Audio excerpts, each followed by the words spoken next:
আসসালামু আলাইকুম, শুভ সকাল বন্ধুরা। আরেকটি নতুন ভিডিওতে আপনাদের স্বাগত জানাচ্ছি। আমার আজকের ভিডিও টিটেনাস বা ধনুষ্টঙ্কার রোগে আক্রান্ত একটি ছাগল নিয়ে। ভিডিওতে যে ছাগলটি দেখতে পাচ্ছেন এটি একটি ধনুষ্টঙ্কার রোগে আক্রান্ত ছাগল। ছাগলটির ঘাড় পুরো লক হয়ে গেছে, ডানে বামে ঘোরাতে পারে না। এখন পর্যন্ত শরীর এবং পাটা ভালো আছে, এগুলো আস্তে আস্তে পর্যায়ক্রমে লক হয়ে যায়।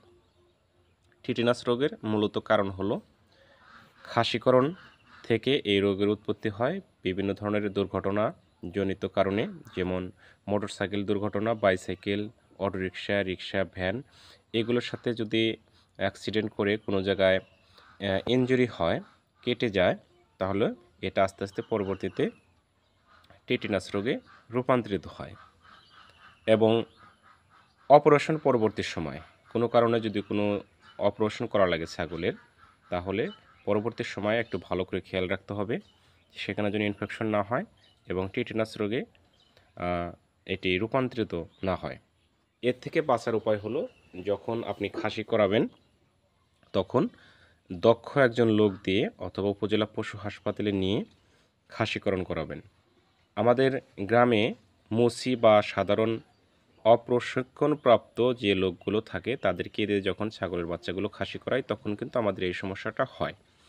আর উপজেলা পশু হাসপাতালে যখন স্যারদের মাধ্যমে আপনারা খাসিকরণ করাবেন তখন এই সমস্যাটা আর হবে না। এবং যদি এভাবেও করান আপনারা গ্রামে, তাহলে খাসিকরণের সাথে সাথেই পরবর্তীতে একটি টিটেনাস ভ্যাকসিন দিয়ে নেবেন, তাহলে টিটেনাসের সম্ভাবনা আর থাকবে না। তাছাড়া দুর্ঘটনাজনিত আঘাত বা অপারেশন পরবর্তী সময়ে এটা টিটেনাস ভ্যাকসিন দিলে সবচেয়ে ভালো হয়। টিটেনাস বা ধনুষ্টঙ্কের এই ঝুঁকিটা আর থাকে না। এজন্যই যখনই আপনারা খাসিকরণ করাবেন বা কোনো দুর্ঘটনা ঘটবে তখন সাথে সাথে টিটেনাস ভ্যাকসিন দিয়ে নেবেন। এ রোগের লক্ষণ হলো, প্রথমে দেখবেন পুরো শরীরটা কাঠের মতো শক্ত হয়ে গেছে। এই ছাগলটির যেমন ঘাড় লক হয়ে গেছে, ঘাড় কিন্তু ডান বামে ঘোরাতে পারতেছে না, এরকম ঘাড় শক্ত হয়ে যাবে। পা লোহার মতো শক্ত হয়ে যাবে, এখন যেরকমভাবে হাঁটতেছে কিছুদিন পর আর হাঁটতে পারবে না, ডানে বামে ঘাড় ঘোরাতে পারবে না। পুরো শরীর যখন কাঠের মতো শক্ত হয়ে যাবে তখন পশু নিজের থেকে যখন মাটিতে পড়ে যাবে তখন এই পশুটি উঠে আর দাঁড়াতে পারবে না, একদম কাঠের মধ্যে পড়ে থাকবে। অন্যের সাহায্য ছাড়া এর কোনো উপায় নেই। আবার তুলে দিলে সে আবার দাঁড়িয়ে থাকতে পারবে কাঠের একটা পুতুলের মতো। এবং পুরো মুখটা দেখবেন কপাটে লেগে গেছে, একদম লোহার মতো শক্ত হয়ে আছে, কোনো কিছু চিবাতে পারতেছে না, খাইতে পারতেছে না। আপনি যদি জোর করে হা করিয়ে কোনো খাবার দেন, ভিতরে ঘাস দেন, দেখবেন অমনি ধরে আছে, চাবানের মতো শক্তি আর এর নাই। এবং মুখের ভিতরে ফেনা আসে, সাবানের যে ফেনা আছে ফেনার মতো ফেনা আসে। এবং শরীরের তাপমাত্রা স্বাভাবিকভাবে 105 থেকে 160 ডিগ্রি ফারেনহাইট বেড়ে যায়। এই জন্য ছাগল সবসময় অস্থিরতা অনুভব করে, অস্থির অস্থির ভাব মনে হয়। এবং কোনো কিছুর শব্দ শুনলে ছাগল আচমকা চমকে ওঠে। দেখবেন মাইকের শব্দ বা কোনো বাড়িতে ছোট বাচ্চা থাকলে টিনের মধ্যে যদি কোনো বাড়ি দেয়, এটার শব্দ বা হঠাৎ কোনো উচ্চ শব্দ শুনলেই ছাগল লাফ দিয়ে উঠবে এবং ভ্যা ভ্যা শব্দ করবে। এই সময় আসলে এই রোগের কোনো কার্যকরী চিকিৎসা নাই যখন অতিরিক্ত আক্রান্ত হয়ে যাবে। তবে এই ছাগলটির এখন যে অবস্থা বর্তমানে, একে ম্যাসেজ করা যেতে পারে। ম্যাসেজের মাধ্যমেই এই রোগটা দেখা যায় মোটামুটি অনেকটাই সেরে উঠবে। প্রতিদিন নিয়মিত ম্যাসেজ করতে হবে। আর পুরো শরীর যখন লক হয়ে যাবে বা যে স্থানে কাটা বা দুর্ঘটনাজনিত আঘাত বা অপারেশন, তখন সেখানে শুধুমাত্র পেনিসিলিন গ্রুপের ইনজেকশন আক্রান্ত স্থানে ইনজুরিতে পুশ করতে হবে।